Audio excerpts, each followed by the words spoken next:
Okay, so you need a small car and your budget is $10,000. There are loads of options out there, but these next 5 are simply better than the rest. Now, at this budget, the important factors really should be reliability, safety, running and maintenance costs, and of course, practicality. But just because the budget is $10,000, it doesn't necessarily have to be just some boring box on wheels. We've also tried to take into account that these cars, they should be at least enjoyable to drive and, dare we say it, even a little bit cool. Anyway, kicking things off, it's the Hyundai i20.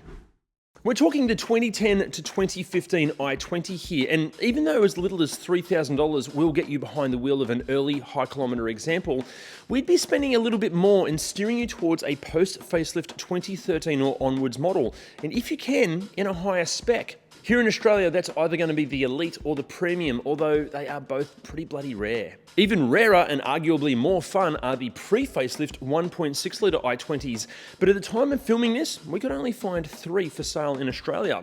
But let's say you take the plunge with one of the far more common 1.4 litre base spec i20s.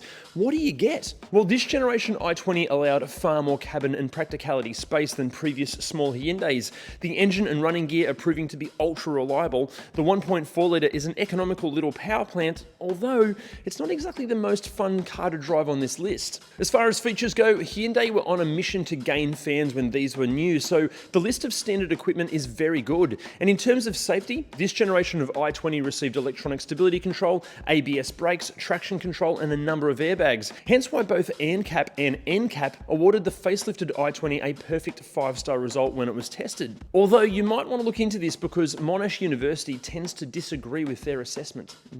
Regardless of who you believe when it comes to safety, the i20 simply offers a great value for money alternative, but just be careful. What we mean is, at this budget, you can run into some really, really dodgy cars. You've got to be so careful, and hence why we've made the ultimate used car buyer's guide. The link is just up here. Honestly, guys, this makes buying a used car so much easier, and it could save you thousands. Right, next up, it's another no-nonsense, solid little nugget of a car. We call it the Toyota Yaris, but you might call it the Vitz, or maybe even the Belter. Wait, hang on a sec. A Yaris is in 4th? How can that be? Well, the problem that the little Toyota has actually has nothing to do with the car, but more to do with the fact that thanks to Toyota's incredible reputation when it comes to reliability, the Yaris tends to be hit with some Toyota tax, meaning that there are just other cars that are arguably just as reliable, just as capable, and just as good, asking slightly less money. But regardless of this, the Yaris is an absolute weapon when it comes to things not going wrong. In fact, plenty of mechanic workshops, including this one, exclusively use Yarises as their customer courtesy cars, as no matter what you throw at a Yaris, it'll likely just brush off the abuse and come back asking for more. Now, for this budget, the majority of Yaris on the used market will be variants of the 2006 to 2011 XP90, which we reviewed, and the link is up here somewhere. And this generation can be had as a 3 or 5-door hatch or sedan with a manual or automatic transmission and with a 1.3 or 1.5 litre engine, although the sedan can only be had as a 1.5 litre here in Australia. And any of these are a great option. Plus, if you're happy to spend closer to that $10,000 budget, there are quite a few excellent condition and low kilometre examples out there. However, we'd be steering you towards the more recent 2012 to 2019 XP130 generation of Yaris, as it just makes for a much nicer car all round. It's better equipped, it's safer, it feels far more refined, and even though at this budget many will be showing north of 150,000 kilometres, being a Yaris, chances are that just shouldn't matter. And even if something were to go wrong, which we very much doubt it will unless the thing has been seriously abused, the cost of repairs and maintenance are super affordable. Oh, a quick tip too, if you enjoy your driving, hunt down a 1.5 litre hatch with a manual transmission. Look, obviously it's not a hot hatch by any means, but my God, they are so much fun around town. Next up, and speaking of being fun around town, it's the Suzuki Swift. At this budget, Swifts will cover either of the 2005 to 2011 and 2011 to 2017 generations. Now, the older and potentially cheaper generation is classic Swift, solid, fun, relatively practical, affordable, and economical to run, but many do complain that they can feel a bit cheap and nasty on the inside these days. The next generation improved everything across the board, was even more fuel efficient, yet it still retained all of the charm and character that you'd expect from this little Suzuki. Although they're not exactly the most spacious of cars on this list, but many argue that the Swift is quite possibly the most underrated car in this segment. These days, good examples offer superb value for money. They're proving to be ultra reliable, and any repair costs are generally super affordable. Even the base spec cars are fun to drive. They offer a great range of equipment and safety gear. Like, honestly, what's not to love? Plus, for this budget, you might even be able to sneak yourself into a Swift Sport, which we've reviewed, and spoiler alert, we bloody loved. The link for that video is just up here somewhere. But next up, it's another car that we've reviewed. It's the Mazda II.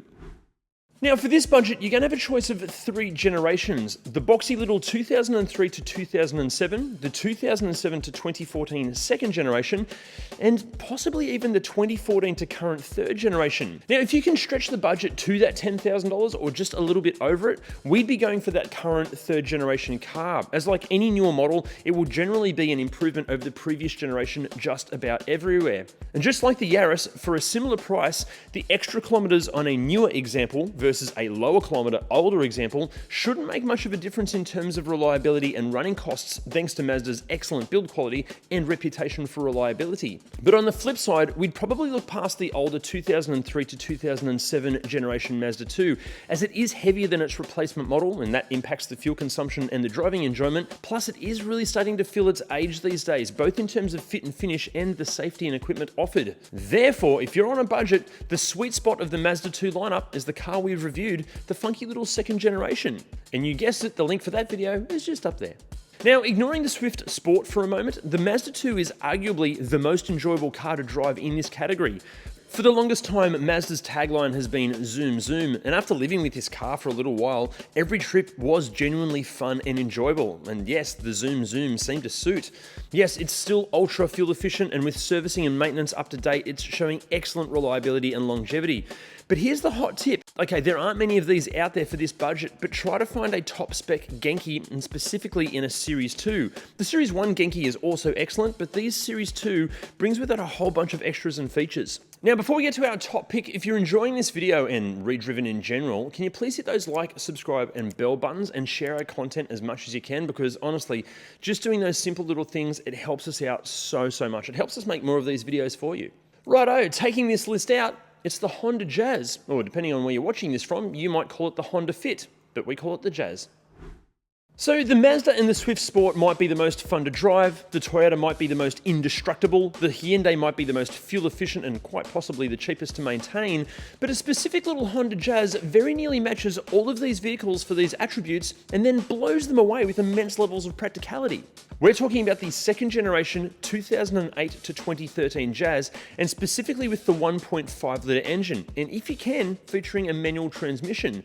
There's nothing wrong with the auto, but the manual is just simply more fun. Actually, on that auto, yes, the previous generation, or the first generation Jazz, is obviously available at this budget, and it is another solid little nugget of a car, but its automatic version features a CVT, which doesn't have a great reputation, and I know from experience, is bloody underwhelming to drive, especially when it's packing the smaller 1.3 litre engine.